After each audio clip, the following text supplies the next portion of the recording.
E hoje, aqui no Headline News, no Especial Guerra, eu vou contar com a participação do nosso jornalista convidado, Luiz Kawaguchi, ele que já esteve acompanhando, fazendo a cobertura do conflito em território ucraniano. Contamos também com a participação da cientista política Daisy Ciocari. Ela vai com a gente nesse bate-papo para a gente falar do conflito. Antes de passar a palavra para vocês, nós vamos ao resumo do dia com o correspondente da Jovem Pan News, Luca Bassani. Ele faz sempre esse resumo com as últimas atualizações do conflito e também dos assuntos de destaque no dia na Europa. Com os senhores, nós vamos ao nosso correspondente.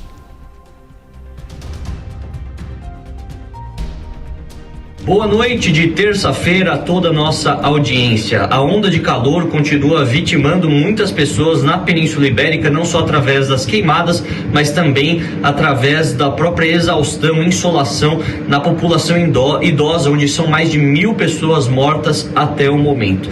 As temperaturas recordes foram registradas hoje no Reino Unido, 41 graus, a temperatura mais alta da história. Ao mesmo tempo que vemos isso acontecendo em parte da Europa, no outro lado, no leste europeu, vemos que a guerra na Ucrânia se aproxima do seu 5º mês. No dia 24 de julho deste ano de 2022, a guerra completará 150 dias, cerca de 5 meses de conflito sem interrupção e, obviamente, sem previsão para que termine, considerando a paralisação de todo o processo diplomático desde março, pelo menos oficialmente, entre as delegações russa e ucraniana, que tinham o costume, pelo menos no início da guerra, de se encontrar ou na Bielorrússia ou na Turquia, ou até mesmo em formato virtual, para negociar um possível cessar-fogo ou retirada de tropas. A gente vê que nesse momento, após aquela pausa estratégica dos russos, após a conquista de Lugansk, muitos bombardeios continuam a ser registrados nas cidades da província de Donetsk, que é essa outra que compõe a região do Donbass, e nesse momento a parte dos armamentos enviados para a Ucrânia por parte do Ocidente tem dado aos ucranianos uma possibilidade de resistir um pouco melhor do que se compararmos com a região de Lugansk.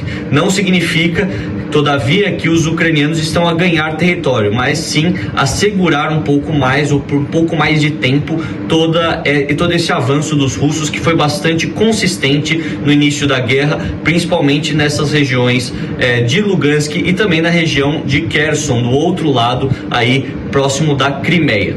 A gente vê que nesse momento os russos provavelmente continuem com a sua pausa estratégica para saber exatamente quais pontos invadirem, quais pontos bombardear, apesar de nós termos notado que na última semana ataques aleatórios à população civil se tornaram também recorrentes, principalmente em Vinícius, no centro do país, além, é claro, outras notícias que nós trouxemos aqui em primeira mão, também relacionadas a bombardeios em regiões civis da própria província de Donetsk.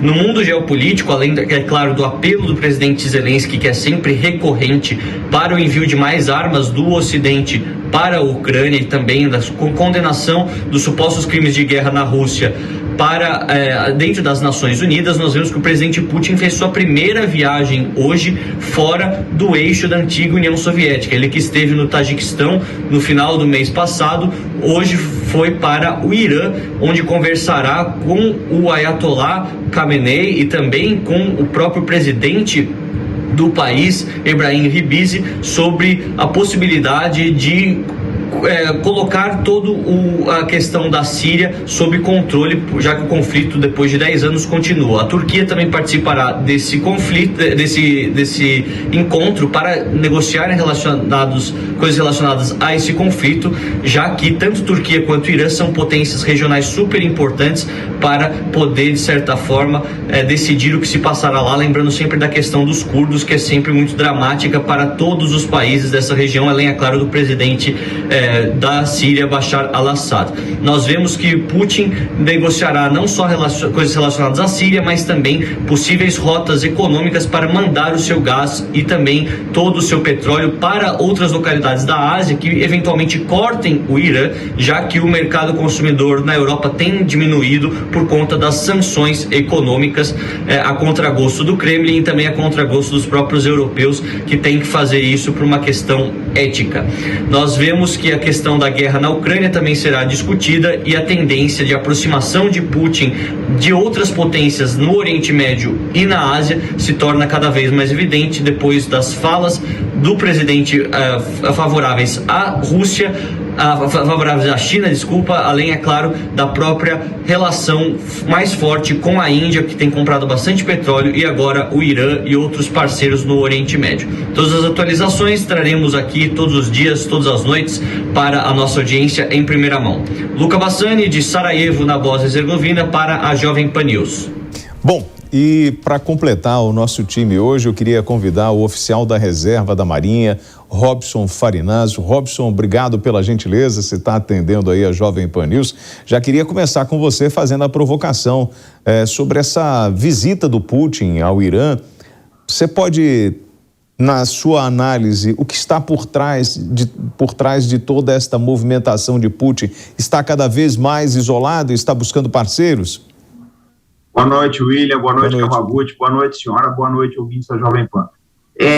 Eu não sei, não dá para dizer que ele está ficando isolado, porque a gente tem que olhar o seguinte: nessa mesma semana, né, semana passada, o Biden esteve no Oriente Médio, né, em Israel e na Arábia Saudita. Israel, a visita dele teve bons resultados. Na Arábia Saudita, as coisas já não saíram tão bem assim. Na verdade, ele foi pedir para aumentar a produção de petróleo na Arábia Saudita, parece que saiu de mãos abanando. Já o caso do Putin no Irã, a gente tem que olhar duas coisas, William. Primeiro, essa semana, pela primeira vez na história, o Irã admitiu que pode fazer bombas atômicas, tá? Isso aí veio de um assessor do Khamenei, que é quem dá as cartas do Irã. E a outra coisa foi esse endosso que o Irã deu hoje à posição russa na guerra da Ucrânia. Então, é muito complicado. Na verdade, o que eu vejo é que está se formando um eixo entre Moscou e Teherã, com consequências que eu não tenho como precisar no momento. Kawaguchi, a sua interpretação é a mesma em função dessa fala do Farinazzo? Exatamente, eu acrescentaria apenas que a Rússia está negociando a compra de drones do Irã. A gente lembra que o Irã, ele foi o responsável aí por fornecer drones para uma série de outras nações, por exemplo, os rebeldes Houthi que lutam no Iêmen, eles usaram os drones que foram fornecidos pelo Irã. Algumas das análises de analistas militares ocidentais dizem que a Rússia está ficando sem drones. Não dá para saber se isso é verdade ou não, mas que ela estaria buscando aí comprar centenas de drones do Irã. Esses drones seriam usados aí para reconhecimento, ou seja, quando esses aviões não tripulados conseguem achar alvos para a artilharia russa, ou então drones armados para atacarem carros de combate ucranianos. Se realmente se concretizar, como diz esse eixo que o Farinazzo falou entre Moscou e Teherã, até poderia vir uma ajuda militar para a guerra da Ucrânia também. Bom, Daisy, por outro lado, a gente tem aí uma fala, né, do Zelensky criticando essa neutralidade do governo brasileiro. E parte da imprensa jogando essa responsabilidade ou essa decisão de neutralidade em cima do presidente da República, Jair Bolsonaro. Você, como cientista política, presidente nenhum toma uma decisão sem consultar aqueles que estão ali com ele, seja os militares, os próprios, os ministros, para que a gente tome uma postura. O governo brasileiro não sempre teve essa posição de neutralidade ao longo dos anos? Na maioria das vezes, sim, né? O governo brasileiro é mais tendenciado a essa neutralidade. Esses dias eu estava conversando até com alguns amigos da Jovem Pan e a gente estava falando da questão do meio ambiente, como o Brasil sempre tentou se manter neutro, mesmo quando o discurso era em relação à Amazônia, de que a soberania é nossa, né? E no início dessa guerra, o presidente Jair Bolsonaro já deixou claro que estava mais tendenciado a dar o seu apoio ao Putin pelos próprios interesses comerciais. E aí eu aproveito sempre que o Kawaguchi está aqui, e eu tenho uma pergunta sobre esse encontro para ele.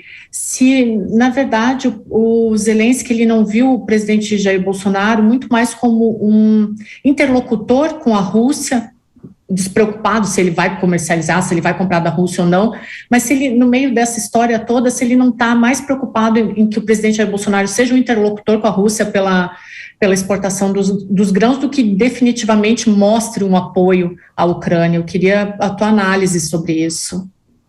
Eu acho que a gente não foi divulgada qual foi o conteúdo. O que a gente tem é uma entrevista do presidente ucraniano a outra emissora de televisão, que foi divulgada parcialmente.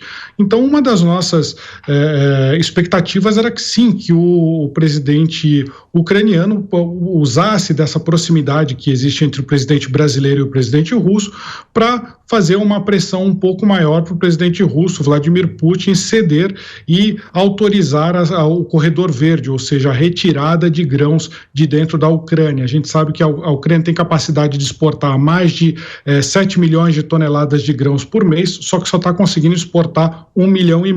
E com a abertura do mar para se fazer isso, a Ucrânia teria aí uma grande vantagem econômica, mas também ajudaria a evitar uma eventual fome no mundo. Mas por esse trecho de entrevista que foi divulgado até agora, parece que o presidente Zelensky, ele recebeu, pela fala dele, ele parece ter recebido alguma proposta do presidente Bolsonaro de intermediação, de conflito, mas ele estaria mais interessado nessa questão de ver o Brasil não como um país neutro, mas como um país que apoiasse a Ucrânia. E aí ele faz algumas referências como identidades comuns, serem democracias liberais, tanto o Brasil quanto a Ucrânia, ao posto que a Rússia seria um regime, segundo alguns analistas, mais autoritário. E ele diz que as questões econômicas seriam secundárias quando se trata de um país invadindo ao outro, matando sua população. E ele usou um vocabulário aí de mulheres sendo estupradas, de pessoas sendo mortas, para sensibilizar. Ele está no papel dele de tentar conseguir esse tipo de apoio. Então ele está tentando que o Brasil não seja neutro e apoie a Ucrânia. E aí, Farinazzo, ele joga com as palavras, com a história, fala da Segunda Guerra, que muitos líderes estavam neutros até o avanço das tropas invasoras, e aí existe uma grande mobilização mundial. Ele tenta trazer todo mundo para o bolo para pedir quanto mais forte ou mais gente chegar do meu lado, mais força eu tenho? Olha, William, eu acho que a situação do Zelensky é uma situação complicada no seguinte aspecto. Essa guerra está chegando num ponto de esgotamento não só para a Ucrânia e para a Rússia também. O próprio Putin admitiu essa semana que a guerra está tendo grandes custos para a Rússia. Mas para a Europa, o sustentáculo do Zelensky é a Europa Ocidental e os Estados Unidos, principalmente os Estados Unidos. Mas se a Europa Ocidental, por pressões econômicas da Rússia, ela jogar a toalha, a situação militar do Zelensky ficaria insuportável, né? Então ele precisa do máximo apoio possível que ele conseguiu. A gente já começa a ver o seguinte: alguns países europeus, principalmente a Alemanha, tá, já esgotaram uma boa parte dos seus estoques militares de última geração que foram enviados à Ucrânia, né? E agora começa toda essa ameaça do corte de gás russo. Então ele precisa do máximo apoio, do máximo prestígio internacional que ele conseguir angariar para sustentar a capacidade ucraniana de fazer a guerra. Ele já tinha falado que faria uma ofensiva nesse verão, a gente, como analista militar, está aguardando isso, mas eu acredito que essa ofensiva, mais do que objetivo militar, né, ela visa obter assim, um apoio moral dos outros países, não só da Europa, como o Brasil também. Acredito que nesse caso dos grãos, a Turquia poderia exercer um papel muito importante. Bom, vamos aproveitar, a gente tem uma arte aqui de um drone, que é o Stipley, o Splade, é isso?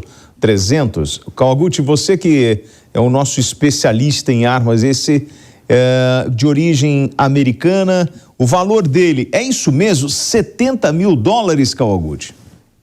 Esse é um drone que ele é como se fosse um drone kamikaze. Ele vai com explosivos e se choca contra o seu alvo. Então ele não pode ser tão caro quanto aqueles drones que são equipados com armamentos e funcionam como se fosse um avião normal, que avista um alvo, um carro de combate e dispara algum armamento contra ele. Esse é um tipo de drone que ele está sendo utilizado para se chocar, um tipo de drone kamikaze. Só que a quantidade desses drones é limitada. O que a gente pode lembrar é que lá na Ucrânia, pelo menos quando eu estava lá, o que eu vi é que as pessoas estão usando, os combatentes estão usando itens normais, itens de prateleira, por exemplo. Eles pegam aqueles drones que a gente pode ir na loja e comprar para fazer filmagens aéreas, e eles colocam bombas nesses drones e fazem eles se chocarem contra objetivos militares, ou então eles usam esses drones para espionar, tentar descobrir alvos e falar para sua artilharia.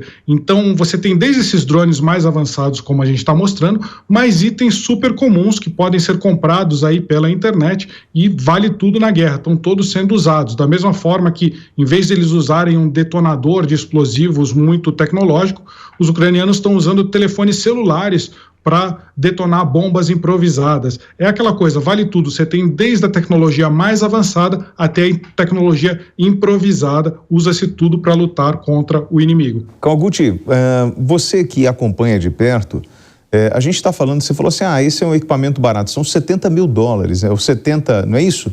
$70 mil. Quanto a gente já gastou em armamento aí? Alguém já falou algum número aí dos colegas que estão hoje cobrindo, né, em território ucraniano? O quanto já se gastou, já se investiu nesse conflito em armamento? A gente não sabe exatamente quanto que a Ucrânia investiu desde 2014 até o início da guerra este ano. A gente sabe aí que se fala em pelo menos 40 bilhões de ajuda só em armamento que os Estados Unidos enviaram para a Ucrânia. A gente também tem uma quantidade muito grande de armamento sendo enviado da Europa para a Ucrânia, mas é difícil, são só estimativas, porque não é aquele armamento de última geração e não é essas armas, carros de combate, mísseis. A gente tem alguma ideia dos drones, desses javelins, que são itens mais feitos em quantidade. Agora, um carro de combate depende muito da negociação de que é feita para vender, e como esses armamentos estão sendo enviados de graça, a gente quer dizer, claro, de graça não tem almoço grátis, né? A Ucrânia vai ter que pagar em algum momento, mas esses equipamentos estão sendo enviados de forma massiva para a Ucrânia. A gente consegue ver essa cifra total que o Congresso americano aprovou aí cerca de 50 bilhões, e a gente sabe com o que já foi gasto e o que foi aprovado nesse último pacote americano, a gente sabe que cerca de 40 bilhões em armas, pelo menos, já entraram dentro da Ucrânia para combater os russos, fora o que a Ucrânia já tinha antes de começar a guerra. Deise, e aí 40 bilhões de dólares e a gente destruindo uma nação. Você imagina se a gente usasse esse dinheiro para construir, para somar, para mudar a realidade daquelas pessoas? Essa é uma conta que, nesse momento, ela é até injusta de ser feita, né? Porque o que você faria com esse dinheiro é realmente absurdo. Eu estava vendo uns dados essa semana sobre a guerra e eu sempre passo a pergunta para o Kawaguchi, mas eu não vou deixar de aproveitar a presença dele aqui, né? Mas eu estava vendo que a Ucrânia exportou no ano passado 27 bilhões de dólares em produtos agrícolas, e o plantio dessa safra, que deveria fazer a exportação de novo, ele já está atrasado. Inclusive, alguns líderes dizem que há a possibilidade do plantio nem acontecer, né? Então, 16%, acho que é 16% de todo o milho que o mundo consome vem da Ucrânia, né? Eu queria perguntar para o Kawaguchi, se esse plantio não começar, qual a chance realmente do Brasil sofrer com impacto, sofrer com recessão e sofrer por não poder consumir alimentos? Qual o impacto desse atraso no plantio da Ucrânia? Eu tive na Ucrânia num dos primeiros 2 meses e meio de guerra, e eu falei com alguns produtores agrícolas. E eles disseram que muita gente já tinha semeado os campos quando começou a guerra, então eles invariavelmente têm que colher, então vai ter uma produção muito grande ainda esse ano. Mas boa parte dos agricultores, eles resolveram, em vez de plantar trigo, semente de girassol e milho, que são os principais itens de exportação, só para se ter uma ideia, 10% do trigo mundial ele é fornecido pela Ucrânia, 14% do milho e cerca de 47% do óleo de girassol que é consumido no mundo é feito na Ucrânia. Então, muita gente parou de plantar esses itens para exportação e começou a plantar itens como cenoura, batata, para alimentar a própria população. A gente sabe que isso, o governo vai fazer uma pressão para os fazendeiros não plantarem só para o consumo interno, vai ter uma pressão por exportação, mas a gente lembra que os grãos, as áreas que guardam os grãos, elas estão cheias. A Ucrânia tem o equivalente que ele poderia alimentar, se ele usasse todos os grãos que ele tem, ele poderia alimentar toda a população ucraniana por 3 anos, sem precisar plantar mais nada. Então tem uma quantidade gigantesca de grãos para exportação que não está conseguindo sair. Então o principal esforço diplomático da Ucrânia é abrir esse corredor, ou seja, permitir que navios com grãos saiam do porto de Odessa, escoltados por navios da Turquia, e possam atender mercados principalmente na África e no Oriente Médio, que são os que mais dependem desse tipo de exportação. Para se ter uma ideia, no Líbano, por exemplo, 80% do trigo que se consome no Líbano é feito na Ucrânia. A China, que é um consumidor gigantesco, 50% do milho que vai para a China é feito na Ucrânia. Então, além de ser uma fonte de recursos muito grande para a Ucrânia, também está em jogo aí o preço dos alimentos globalmente. Farinazzo, eu lembro num bate-papo que nós tivemos, você falando o seguinte: William, eu vou monitorando a guerra pelo preço do barril do petróleo. Se ele vai a 120, 122, a gente acende uma lanterna amarela, quase que vermelha.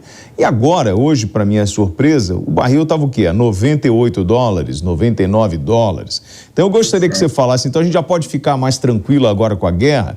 De onde vem essa reserva? Quem é que está queimando o petróleo para deixar ele com esse preço? Farinazzo, antes do intervalo eu provocava você sobre a sua tese de monitoramento do preço do barril do petróleo, falando que se ele estivesse acima de 120 dólares, nós deveríamos ficar muito preocupados, porque a guerra poderia tomar proporções que nós não teríamos como antecipar isso. Seria um momento de muita tensão. O petróleo batendo 98, 99 dólares o barril. E aí, podemos ficar calmos ou alguém está queimando sua reserva para manter o preço nesse nível? Olha, são vários cenários. Primeiro, o petróleo hoje fechou a 107, tá? O Brent, que ele é mais suscetível a movimentos geopolíticos, ele fechou a 107. O que acontece é o seguinte: primeiro, os Estados Unidos está queimando as reservas estratégicas de petróleo dele. Até, inclusive, estourou o escândalo recente aí de que o filho do Biden, né, o Hunter, estaria vendendo esse petróleo da reserva estratégica para a China. Bom, você tem 2 cenários, tá? Tem gente apostando numa recessão europeia que, se ela vier, o petróleo vai cair de preço. A recessão europeia está aí.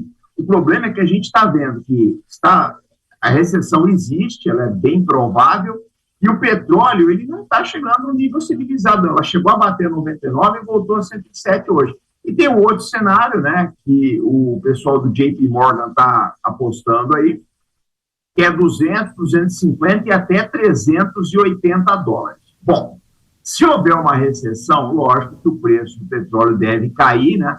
Porque o consumo vai ser menor. Mas não é motivo para ninguém ficar alegre, porque uma recessão na Europa implica em menores exportações no Brasil. Essa é uma coisa. Agora, muitos analistas estão dizendo o seguinte, que mesmo que você tenha uma recessão ano que vem, esse ano o petróleo deve ter uma alta em 2023. De maneira que ninguém sabe para onde as coisas vão. Eu acho que o mercado, semana passada, ele apostou que o Biden ia conseguir um grande acordo com os sauditas, do príncipe Mohammed bin Salman, mas esse acordo, como não deve ter se concretizado, o mercado voltou à realidade. Está bem nebuloso o cenário. Talvez a fumaça ucraniana esteja obstruindo a nossa visão do que vai acontecer. Bom, vamos aproveitar. Queria passar para o Kawaguchi, porque os mísseis russos atingiram cidades e vilarejos no leste e no sul da Ucrânia, atingindo casas, uma escola, um centro comunitário, enquanto o presidente russo, Vladimir Putin, estava no Irã para discutir uma proposta apoiada pela ONU para desbloquear as exportações de grãos. A gente está falando muito sobre os grãos da Ucrânia, mas a gente não pode esquecer que o conflito continua no território ucraniano e que os bombardeios agora estão dispersos e atingindo qualquer tipo de alvo, ou seja, não tem mais aquilo que a gente tinha no início, o Kawaguchi, que era assim, alvos militares, a fábrica de explosivos ou a base que recebia os militares ali próximo a Lviv, né, perto da fronteira. Nós tínhamos pontos estratégicos que eram bombardeados. Agora, a gente está vendo bomba caindo em colégio, em casa, em prédio, em shopping, e não para. Exatamente. Tem o outro lado da Rússia que diz que a tentativa desses bombardeios, que não são próximos da linha de frente, exatamente, eles são mais longe, em cidades como Vinnytsia, como em Dnipro, que são cidades bem longe da linha de frente, são mísseis de longo alcance, mísseis de cruzeiro. A Rússia sempre argumenta que os alvos são militares. Em Vinnytsia, a Rússia disse que eles estavam tentando bombardear uma reunião que acontecia entre oficiais ucranianos e fornecedores de armas do Ocidente. Em Dnipro, foi bombardeada uma fábrica que fazia peças de foguetes aí para exploração espacial, só que a Rússia diz que também fazia peças de mísseis. Então a Rússia sempre diz que isso é tentativa de atingir alvos militares. É óbvio que eles também acertam alvos não militares, mas a gente lembra que uma boa parte aí das forças ucranianas, eles tiram os civis de dentro dos prédios civis, e estabelecem os seus quartéis generais até para ficarem camuflados, para ficarem escondidos dentro das cidades. O último ataque aconteceu na cidade de Sloviansk, que ela é ali em Donetsk, que é próxima da frente de batalha. Foram aviões de caça russos que bombardearam complexos aí, segundo a Ucrânia, residenciais, casas, segundo a Rússia, alvos militares. Então, também, da mesma forma que acontece mais para o interior do país, também as frentes de batalha continuam ativas. A informação que eu tive recentemente do campo de batalha é que está tendo uma preocupação muito grande com a cidade de Mykolaiv, aquela cidade que está barrando o avanço dos russos para Odessa, o último porto ucraniano. Então tem muitas tropas sendo redirecionadas de Donbás para a cidade de Mykolaiv, porque eles temem um ataque russo a esse grande bastião de defesa da Ucrânia no sul. Muitas tropas indo para lá para tentar evitar que a Rússia chegue próximo de Odessa. Daisy?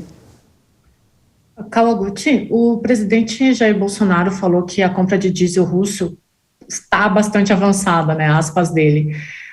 Eu queria saber o que acontece se isso for efetivado realmente, a gente sai dessa armadilha num futuro próximo de uma compra de diesel subsidiado. Eu acho que há duas visões. Até pediria aí para o comandante Robson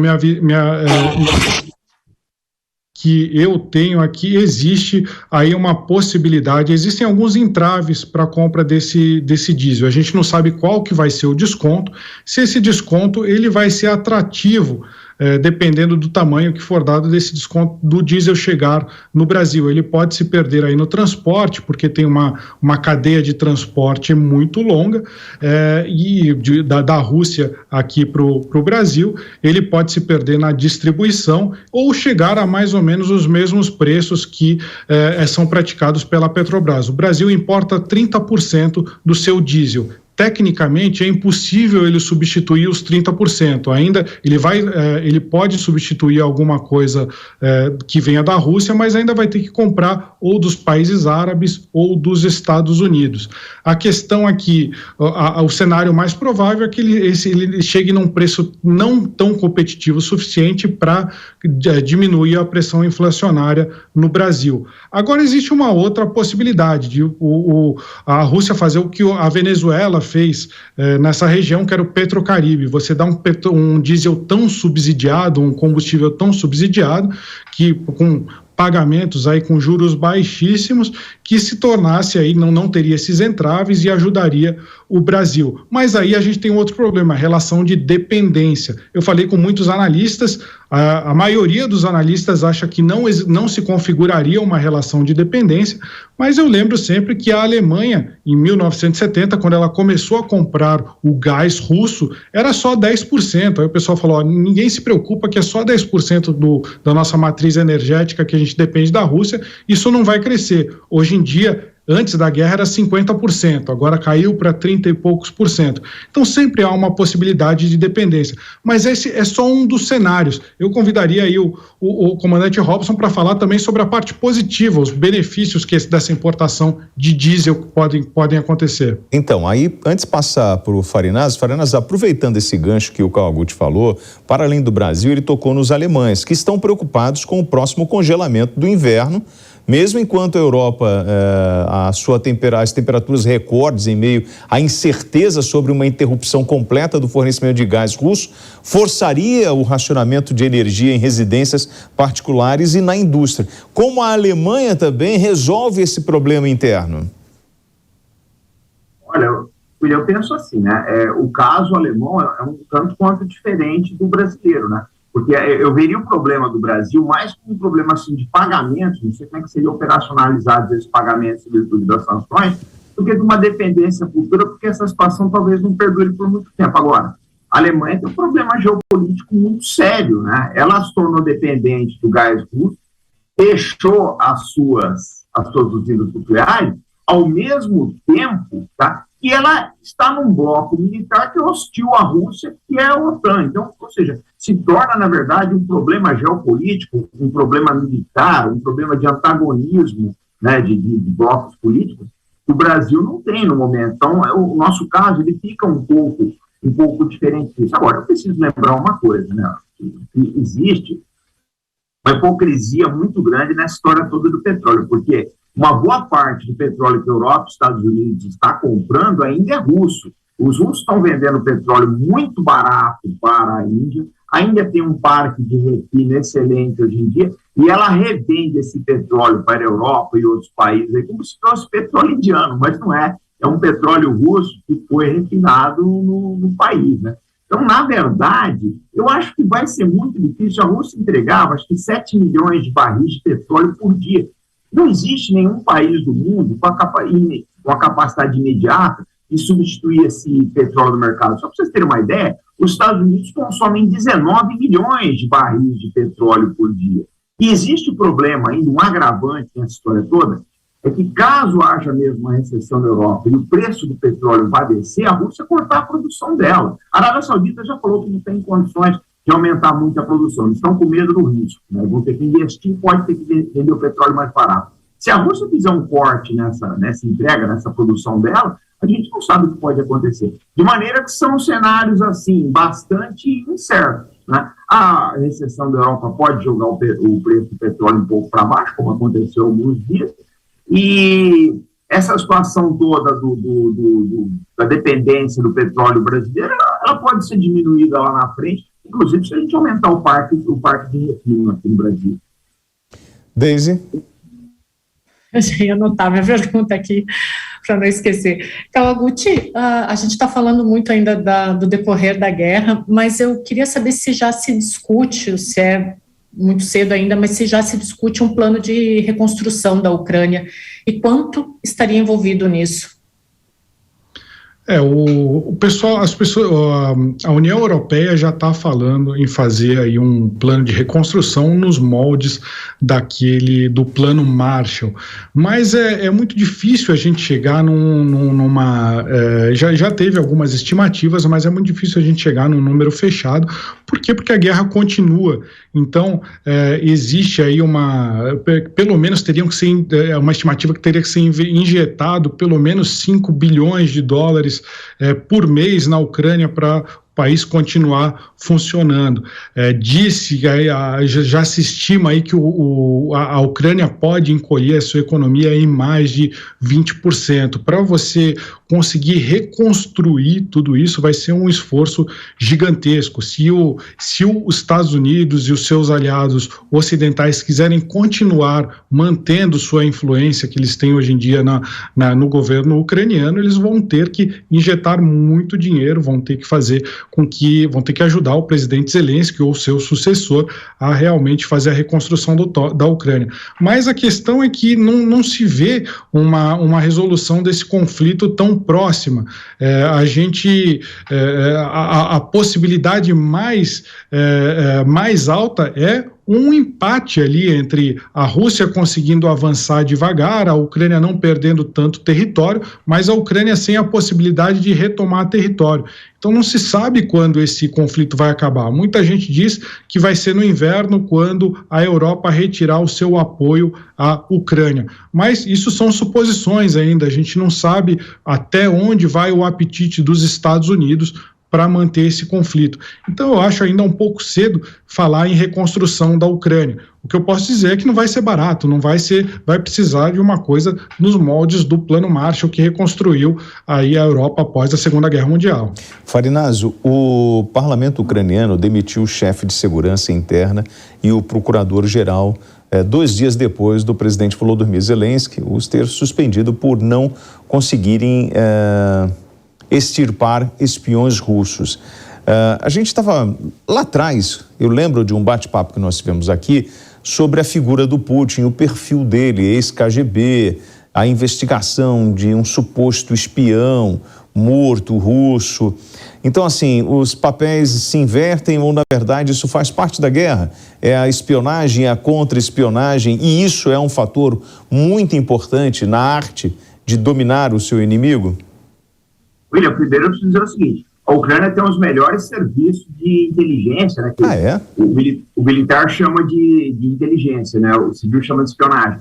Um dos melhores serviços, vamos dizer, de espionagem da Europa é o SBU ucraniano. É engraçado que tanto ele quanto o FSB e o SVR russo são filhos do mesmo pai, que é o antigo KGB da União Soviética. Então, isso precisa ficar bem colocado. O SBU ucraniano é um serviço excelente. A gente precisa pontuar isso aí. Agora, é aquela história, né? Os rumos da guerra vão gerar dissidência pelo próprio custo econômico, custo de vidas, etc., vão gerar dissidências tanto na Rússia quanto na Ucrânia. O problema todo é que a Rússia é muito nebulosa, a gente não consegue saber o que está acontecendo ali. Na Ucrânia isso já fica mais difícil de esconder. Eu não penso que hoje, e nem o Putin, nem o Zelensky, eles têm total apoio das suas respectivas comunidades de informações. Só que o que acontece na Rússia fica muito difícil a gente saber, tá? E na Ucrânia já tem uma certa facilidade. Eu não acredito, não me parece que o Zelensky ele tenha o mando de jogo sozinho na Ucrânia. Eu acho que ele divide poder com muita gente das Forças Armadas, muita gente do Serviço de Inteligência e muita gente lá dos oligarcas ucranianos que são muito poderosos, e um deles, o Kolomoisky, que foi uma das pessoas que ajudou o Zelensky a chegar ao poder. De maneira que eu acho que existem dissidências ali, eu acho que uma parte do serviço secreto pode não concordar com os rumos da guerra, e o Zelensky está fazendo o que cabe a ele fazer, que é o expurgo, né? Daisy? Eu vou perguntar para o Kawaguchi de novo. Mas, Kawaguchi, existe uma conversa, assim, que o exército britânico disse que a Rússia estava enfrentando falta de efetivo. Eu queria saber, tu que esteve na Ucrânia agora há pouco tempo, se isso procede de verdade, ou se é só mais um desses boatos que a gente ouve. Existe estimativas de que fala-se aí em até... É muito difícil. Converso muito com o comandante Robson sobre as estimativas de baixas. Existe muita propaganda de guerra, então é muito difícil a gente tomar um número concreto. Mas uma estimativa recente que saiu aí exatamente pelos analistas ocidentais é que o número de baixas da Rússia poderia chegar a mais de 60 mil baixas. Isso, se fosse verdade, praticamente imobilizaria o exército russo de continuar avançando. E não é o que a gente está vendo no terreno. O exército russo continua avançando, ele está usando táticas, estratégias de guerra mais conservadoras, ou seja, ele usa muito a sua artilharia e em vez de mandar aí os seus blindados, carros de combate e infantaria, ele primeiro destrói tudo que tem no terreno e depois as suas tropas avançam. Então a Rússia tem aí, potencialmente, ela poderia trazer mais de 800 mil combatentes para suas linhas de frente, mas aí o presidente Putin teria que deixar de chamar de operação militar especial e falar que é uma guerra aí pela sobrevivência da Rússia para poder aumentar o número de conscritos. Ele não quer fazer isso porque isso pode diminuir a aprovação interna dele. Então o que está acontecendo? Ele está usando muito a artilharia para perder menos homens e atacar o exército ucraniano. Por sua vez, a Ucrânia está pedindo armas, como, por exemplo, o HIMARS, que é uma arma de fabricação norte-americana, um lançador de foguetes que chega aí a mais de 70 quilômetros o seu alcance efetivo chega a mais de 70 quilômetros, ele conseguiria neutralizar essas baterias russas, essas artilharias russas. Mas a gente não sabe exatamente ainda qual que é a quantidade. Aí a gente está vendo na tela, esse é o HIMARS, ele leva aí 6 foguetes que podem atingir alvos a cerca de 70 a 80 quilômetros. A gente propositalmente não colocou o custo aqui, algumas pessoas falam em 6 milhões de dólares, mas ele depende de uma série de outros equipamentos, como radares antibaterias, como uma série de outros equipamentos de apoio para conseguir achar os seus alvos. Mas essa é a arma, hoje, a arma mais polêmica no conflito Rússia-Ucrânia.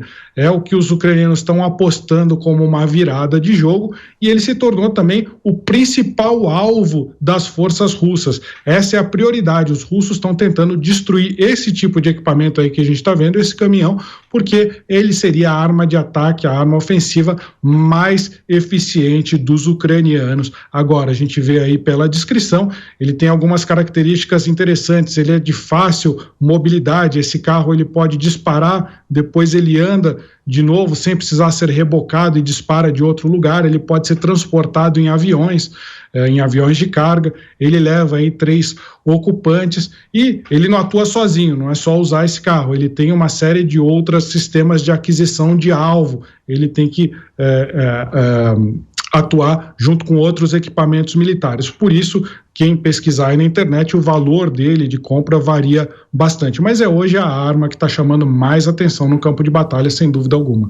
Bom, e aí eu queria, Farinazzo, sobre esse caminhão, sobre esse carro de combate, né, esse lançador múltiplo de foguetes, que é um americano, ele tem um alcance de 300 quilômetros, né?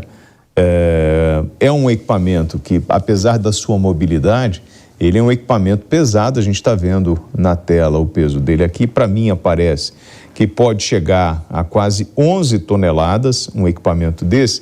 E a gente tem uma dificuldade que eu lembro que você trouxe ela aqui quando a gente falava do umbuzeiro e que você precisava de capacitação técnica para manusear esse tipo de armamento. Um armamento como esse aí, que é de origem americana, acredito eu que o exército russo deve encontrar uma dificuldade para manusear e o pior, ele teria algum tipo de orientação no local para poder colocar o equipamento em uso? Porque se você tem um militar americano ou uma espécie de consultor, porque não adianta só eu te entregar uma arma com todos os recursos, mas é uma arma americana que você não está acostumado. Essa arma, e aí a gente vai depender do que está disponível para a gente consultar, fala em 414 unidades hoje fabricadas. Então, assim, não é uma arma que você tem disponível no mercado com muita facilidade e você precisa de capacitação técnica para monitorar. Para isso, eu tenho americano em território ucraniano? William, não ficou provado até hoje que há tripulações da OTAN operando esses veículos, tá, esses sistemas. Algo há.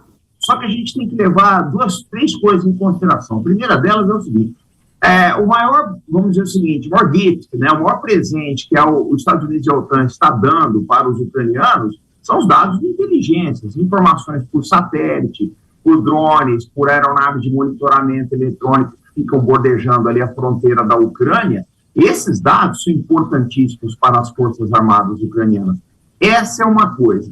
A outra coisa é o seguinte também, tudo que foi dado aos ucranianos e foi cedido material muito bom, material excelente. O exército ucraniano é um exército que combate muito bem, eles são muito aguerridos, eles são bons de briga mesmo, né? Precisa ser dito isso. Só que o que acontece é o seguinte, chegou pouco e chegou tarde. Esse equipamento era para ter chegado no mínimo há 3 anos atrás. Não adianta agora, isso é uma máxima militar.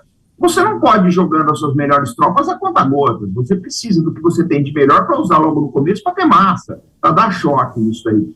E a terceira coisa, que é muito importante, isso talvez seja o mais importante de tudo, é bom conscientizar os telespectadores da PAN. O território que está se disputando, o território da Ucrânia, que está na mão dos russos, é do tamanho do Estado brasileiro do Acre. Então, não são 12 lançadores de foguetes HIMARS que vão fazer diferença num território desse daí. É uma área muito grande, onde você precisaria de um efetivo enorme por parte dos ucranianos para expulsar os russos.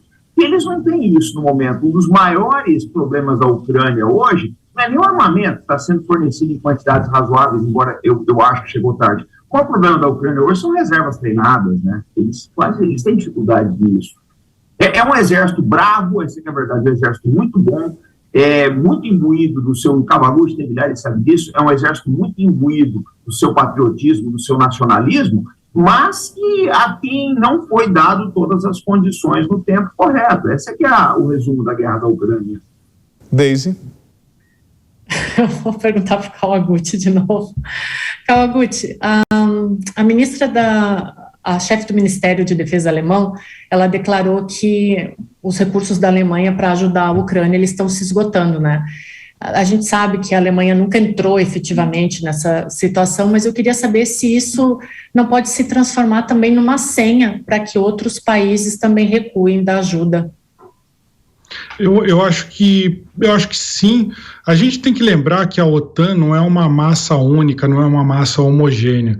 A Alemanha sofreu uma grande pressão para entrar, né, para apoiar esse conflito, porque a gente lembra que a Alemanha comprava o gás, 50% do gás que ela comprava vinha da Rússia. Isso não era ruim para ela, isso era ótimo para os negócios. Então agora que ela reduziu para 35% e está comprando um gás mais caro dos Estados Unidos, as suas empresas perderam competitividade. Você imagina ela comprando energia mais cara, os seus competidores na Ásia comprando energia mais barata da Rússia, essa equação não fecha.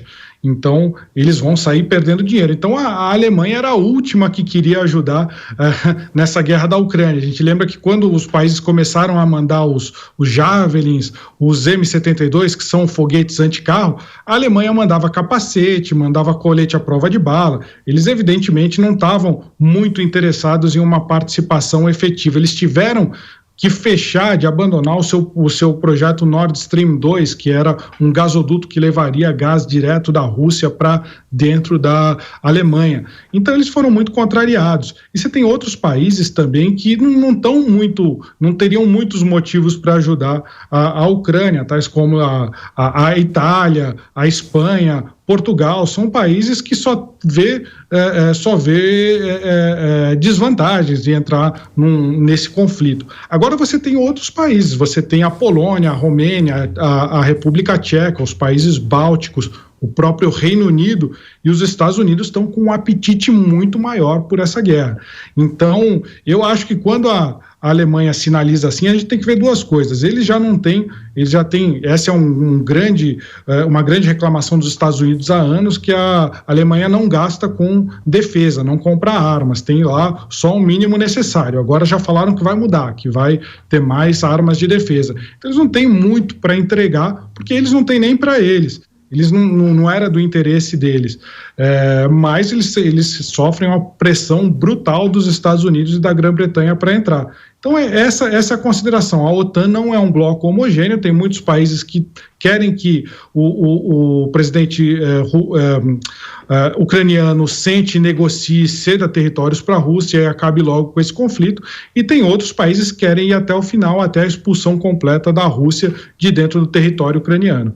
Lembrando, Farinazzo, que a gente vem aí de uma pandemia, né? Nós temos esse conflito da guerra da Ucrânia, nós temos os lockdowns na China, então assim, o mundo inteiro está sentindo os reflexos desse tipo de situação que nós estamos vivendo. Ainda mais, quanto mais tempo nós esticarmos este conflito, mais a humanidade vai sentir. Então assim, isso que a Deise levantou sim, e o que o Augusto está abordando, você acredita que esse pode ser um caminho, ou seja, nós não vamos sustentar mais esse tipo de coisa? E quem toparia entrar numa dessa? Por exemplo, o governo americano, em função da indústria bélica e do seu interesse comercial, quem mais toparia investir nesse confronto? William, eu penso assim, eu acho que a Europa, principalmente a Alemanha, que é o coração, o motor da Europa, ela está esgotada, né? Mas a gente não sabe até onde essa agonia pode ir. Agora, nos Estados Unidos, o caso é um pouco diferente. Tem as midterms, no final do ano, são as eleições de meio de mandato, né? Então, vão ser eleitos senadores, alguns governadores, etc. Então, há uma disputa de poder interna nos Estados Unidos. Eu acho muito difícil que essa questão da Ucrânia se resolva antes das midterms. Pode acontecer de se resolver, de se achar uma solução. Mas eu penso da seguinte forma: para o Biden, ele precisa dessa guerra para fortalecer o Partido Democrata. Para o Putin, ele precisa dessa guerra para enfraquecer o Biden. Vamos ver quem é que vai dar certo. Porque a gente tem que lembrar o seguinte: recentemente o Congresso americano aprovou uma ajuda de 53 bilhões de dólares para a Ucrânia. O senador republicano Ron Paul sentou em cima do montante e falou: olha, precisa ter uma auditoria antes para saber onde vai o dinheiro. Ele foi bypassado pelo Senado. Então, a gente tem uma desconfiança muito grande que parte desse dinheiro pode ajudar a campanha dos democratas favorecendo Joe Biden. Por outro lado, a Rússia aposta, né, numa piora do cenário econômico com a predominância dos republicanos nas midterms. Eu acho difícil haver qualquer solução antes dessas eleições. Eu posso estar errado, mas é a aposta que eu faço, né? Eu acho que todo mundo está jogando com o tempo. Cada um tem sua aposta. Deise? Eu não sei qual dos dois pode me responder, mas eu tenho uma dúvida. Eu li em algum lugar, acho que foi na Reuters, que a União Europeia ela vai alterar as sanções a Moscou, né, e vai permitir descongelamento de alguns fundos dos principais bancos russos. Eu queria saber até que ponto isso é ruim para a negociação geral e até que ponto isso favorece a Rússia, né? Porque alivia a crise do comércio, né? Mas eu queria saber até que ponto isso é bom para todos os envolvidos e é ruim ao mesmo tempo. Kawaguchi? Eu acho que tem a discussão sobre as sanções em cima da Rússia, ela só vai acontecer de fato, pelo menos é o que o Ocidente diz, depois que o conflito acabar. Então eu acho que pode haver de fato uma tentativa de reaproximação, uma tentativa de sinalizar para a paz, mas as sanções sobre a Rússia elas só vão ser retiradas quando acabar o conflito. Eu acho que quando há esse movimento de tirar alguma das sanções, é o Ocidente percebendo o efeito bumerangue, que algumas sanções fizeram tão mal para a Rússia quanto para o Ocidente. A gente não está falando que as sanções não atingiram a Rússia. A Rússia deve aí encolher 7,8% esse ano. É pesado. Mas o efeito bumerangue, o encolhimento das economias ocidentais também é pesado. Isso explicaria esse tipo de movimento. Bom, Farinazzo, para a gente já ir para o encerramento, nós começamos essa guerra no degelo e hoje a gente está enfrentando essas temperaturas recorde na Europa. Papel da tropa, ou como funciona a tropa, como controlar uma tropa e como trabalhar a parte de logística com tantas mudanças climáticas? Olha, William, eu só vou colocar o que está acontecendo na Europa, né? Historicamente, os europeus sempre fizeram as suas guerras no verão, sempre. A invasão do Napoleão na Rússia em 1812 começa no verão, a invasão alemã também começa no verão, muitas ofensivas russas, o pessoal acha que o russo só combatia no inverno, não. Muitas ofensivas deles foram feitas no verão, a contraofensiva em Kursk também. Eu acho que, de uma certa forma, nós podemos esperar movimentos de tropas. Seria uma boa, o Zelensky vem anunciando uma ofensiva aí já tem tempo, seria uma boa oportunidade na Ucrânia para se fazer movimentos. O verão favorece porque você tem as estradas estão melhores, a meteorologia favorece, tanto a observação de artilharia como ataques aéreos, e por aí vai. E a gente percebe que o inverno não fez muita diferença para esses dois lados, não, porque aconteceram combates, né, violentos aí justamente no inverno na Ucrânia. Essa gente sempre fez guerra de um jeito ou de outro, mas no verão a gente pode ter surpresa.